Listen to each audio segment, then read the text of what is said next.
When you hear Sinaloa Cartel, who comes to mind first? Probably Joaquin El Chapo Guzman, the man who escaped prisons, built secret tunnels, and became a worldwide symbol of drug trafficking. But what about the brother nobody talks about? The man who didn't chase headlines but built power quietly. His name is Aureliano Guzmán-Loera, also known as El Guano. While the world hunted El Chapo, El Guano stayed in the mountains of Sinaloa, controlling regions, massive crops, and key smuggling routes that kept the cartel alive. So who is the other Guzman? How did he stay hidden so long, and why does his name still echo across Mexico today? Welcome to the Narco Files. Like this video, subscribe, and turn on notifications to uncover the hidden stories behind the world's most powerful cartels. Chapter 1. The Shadow of a Famous Brother. Being the brother of Joaquin El Chapo. Guzman isn't ordinary. While El Chapo became famous worldwide, feared, untouchable in many places, his brother, Aureliano Guzmán-Loera, followed a different path, one quiet but equally powerful. Unlike El Chapo, Aureliano never chased the spotlight.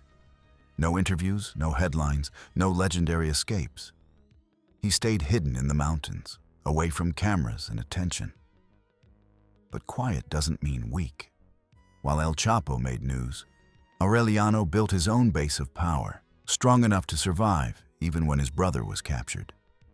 In the dangerous world of drug trafficking, sometimes the man you hear the least about is the hardest to catch. Chapter 2. Building his own power base. The Sinaloa Cartel isn't just one giant operation. It's made up of smaller teams, each with its own leader. Aureliano Guzmán-Loera, known as El Guano, led one of these teams. While it worked under the larger Sinaloa umbrella, he managed his own routes, farms, and production centers. Through his network, Aureliano controlled key paths from Sinaloa to Sonora and across the U.S. border. These roads, trails, and desert crossings were vital for moving goods north. El Guano didn't seek fame like his brother El Chapo. He stayed quiet, focused on building a strong, stable operation, and earned respect in the cartel world. Chapter 3. The Golden Triangle. To understand Aureliano Guzmán-Loera, you need to know the land he ruled. His power came from Mexico's Golden Triangle, where Sinaloa, Chihuahua, and Durango meet. This rugged region has steep mountains, small villages, and fertile soil, perfect for farming. For decades, the Golden Triangle has been at the heart of Mexico's illegal crop trade. Marijuana and opium poppy fields stretch across the hills, offering locals far more than traditional farming ever could. Aureliano's base was La Tuna, a quiet town in Badiraguato, Sinaloa, his brother El Chapo's hometown. From there, he oversaw massive, organized, and heavily guarded crop operations. The mountains provided protection, the locals offered loyalty, and the land itself fueled his power. Chapter 4. A Polydrug Empire. One key reason Aureliano Guzmán-Loera's group stayed so powerful was that they didn't rely on just one drug. His organization worked with multiple substances, growing marijuana, harvesting opium poppies for heroin, and later building hidden labs to produce meth. They also handled cocaine, and in recent years, fentanyl became part of their operations. This approach made the group a true polydrug operation. Simply put, they always had something to sell, no matter what the market demanded. When marijuana was in high demand, their fields supplied it. When heroin gained popularity, their poppies provided it. And when meth became the hot product, their labs were ready. The most dangerous and profitable part was fentanyl. Far stronger than heroin, it is cheap to produce and easy to move across borders. For traffickers like Aureliano, this meant huge profits and a business that never slowed, keeping his power alive even as rivals fell. Chapter 5. The Business of Trafficking. Growing drugs in the mountains was just the beginning. To make real money, Aureliano Guzmán-Loera's group had to get their products into U.S. cities, and they became experts at it. Some shipments crossed the border hidden inside cars and trucks, while others were carried by mules, trekking through the desert with heavy backpacks full of drugs. In some cases, they even dug secret tunnels under the border, moving large amounts without being detected. Corruption also played a key role. With so much money at stake, it was often easy to bribe officials, police, or local authorities to turn a blind eye. From his safe spot in the Sierra Madre mountains, Aureliano didn't have to cross the border himself. His drugs did the work, reaching American streets, feeding endless demand, and keeping his operation growing year after year. Chapter 6. Life in the Sierra Madre. Unlike his brother, who enjoyed luxury mansions and traveled with armed guards, Aureliano Guzmán-Loera, known as El Guano, lived a very different life. He stayed in the rugged mountains of Sinaloa, where the Sierra Madre offered both protection and strength. Its steep terrain made it extremely difficult for authorities to reach him, giving him a natural advantage. Local communities often provided cover, knowing that challenging him could be dangerous. In these villages, leaders like Aureliano were more than just criminals. They were also providers. They supported local communities by giving money, building small roads, and offering work in the fields. For many families, cultivating marijuana or poppies was the only way to survive. This support created deep loyalty, which in the cartel world can last longer than fear. Reports say El Guano could walk openly through his territory, greeted with respect by locals who saw him as one of their own. This combination of geography, local loyalty, and careful discretion has helped him remain free for decades, building power quietly while staying largely out of the spotlight. Chapter 7. Family and the Cartel Legacy. The Guzmán-Loera family is much larger than just Joaquin El Chapo Guzman. Behind his global fame stands an extensive network of siblings, nephews, and cousins, each finding a role in the Sinaloa Cartel. For Aureliano Guzmán-Loera, known as El Guano, power wasn't only about money or territory. It was also about family ties and influence. When El Chapo was captured and eventually extradited to the United States, questions arose about who would maintain the family's control and influence.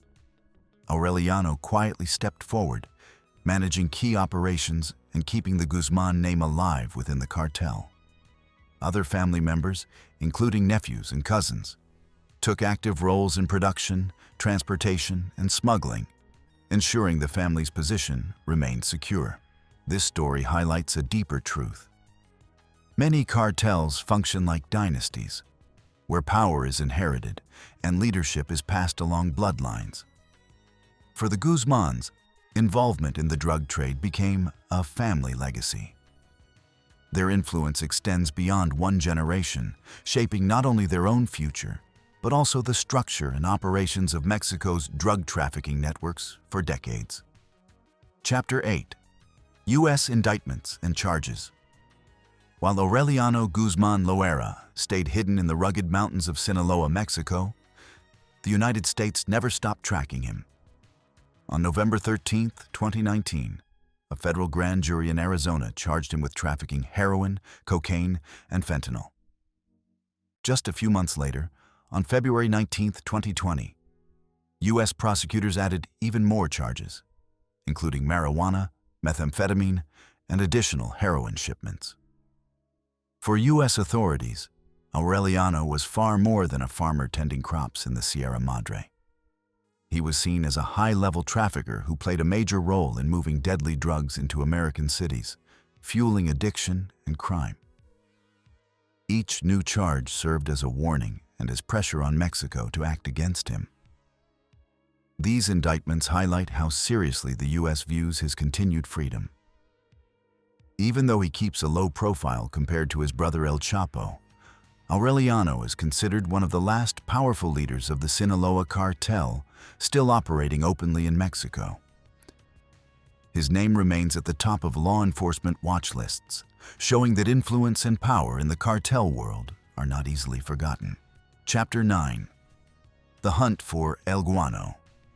For years, authorities in Mexico and the United States have tried to capture Aureliano Guzmán-Loera, better known as El Guano. But unlike his brother, Joaquin El Chapo Guzman, who enjoyed luxury homes, flashy cars, and city life, Aureliano chose a different path. He stayed hidden in the Sierra Madre mountains. This rugged region is hard to access, with few roads, steep terrain, and local communities that often alert him whenever soldiers or police approach. Over time, this has turned El Guano into something of a ghost. He avoids public appearances. There are almost no verified photos of him, and his movements remain secret. His hideouts are carefully chosen and heavily protected, making it extremely difficult for law enforcement to corner him. Experts believe part of his survival comes from learning from his brother's mistakes. El Chapo's love of attention and the spotlight made him vulnerable. El Guano, by contrast, stays quiet, works in the shadows, and keeps his operations discreet. In the dangerous world of drug trafficking, this silence has been his most powerful protection. Chapter 10.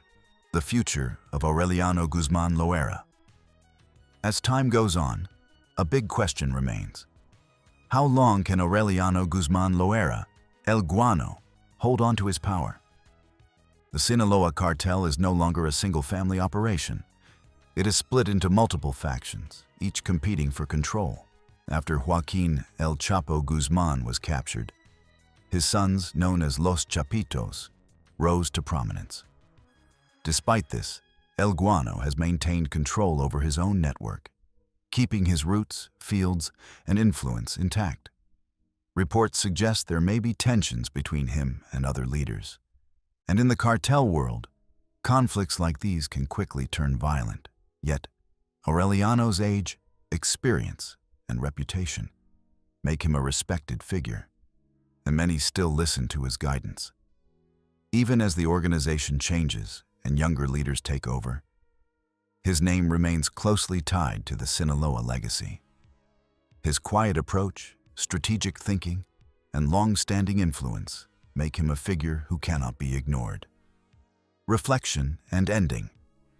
Aureliano Guzmán-Loera may never be as famous as his brother El Chapo, but his story reveals something important. He represents the hidden side of the cartel world, the leaders who avoid cameras, stay in the mountains, and quietly control billion-dollar operations. He built his power through marijuana, poppy, and later fentanyl, keeping the flow moving across the border while staying out of the spotlight.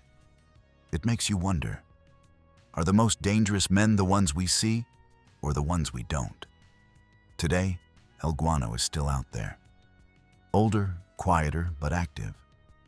A reminder that the drug war is far from over, and the Guzman family story is still unfolding. What do you think? Does history remember the wrong brother? Or is true power always hidden in the shadows? This is the Narco Files. If you enjoyed this story, make sure to like, subscribe, and hit the bell so you never miss the next chapter.